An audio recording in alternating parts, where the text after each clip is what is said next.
क़यामत जे ॾींहुं अबू बकर खे अरबी पाण उथारींदो। क़यामत जे ॾींहुं अबू बकर खे अरबी पाण उथारींदो। करीम रब जे कोरट अॻियां वारीअ वटि बीहारींदो। क़यामत जे ॾींहुं अबू बकर खे अरबी पाण उथारींदो। करीम रब जे कोरट अॻियां वारीअ वटि बीहारींदो। हिसाब जे लाइ मुंहिंजा मौला अबू बकर खे मुआंदो आ। हिसाब जे लाइ मुंहिंजा मौला अबू बकर खे मुआंदो आ। अबू बकर खे मुआंदो आ। रहमत रब जी पलटिजी पवंदी परवर पाण पुकारींदो।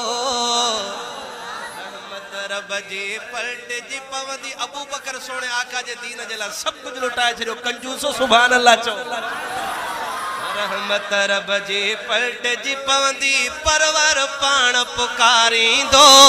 करीम रब जे कोरट अॻियां वारीअ वटि बीहारींदो। क़यामत जे ॾींहुं अबू बकर खे अरबी पाण उथारींदो। करीम रब जे कोरट अॻियां वारीअ वटि बीहारींदो। ऐं मूं जहिड़ा मिसकीन मदाही बीठा हूंदा के कुंडड़ीअ खां। बीठा हूंदा कंहिं कुंडड़ीअ खां। अबू बकर साईं सॾड़ा करे पोइ पाण सां प्यारा कतारींदो। अबू बकर साईं सॾड़ा करे पोइ पाण सां प्यारा कतारींदो। करीम रब जे कोरट अॻियां वारीअ वटि बीहारींदो। बचड़न सूधो गुलाम आया फकीर हाकिम सिद्दीक़ जो मां। फकीर हाकिम सिद्दीक़ जो मां। अबू बकर जे सदके मूंखे हर को सीने लाईंदो। अबू बकर जे सदके मूंखे हर को सीने लाईंदो। करीम रब जे कोरट अॻियां वारीअ वटि बीहारींदो।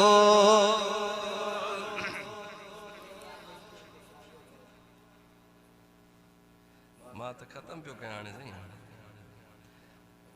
शान में इहो सिंधी ॿुधायो ॻोठ जो माहौल आहे। हालांकि मूंखे घणे में जेके हाणे जेका अचनि उर्दू ई अचनि था। उर्दू में पंजाब हिकिड़ो उर्दू साईं उर्दू चवंदा आहियूं। चलो आख़िर में हिकिड़ो उर्दू ॿुधायो।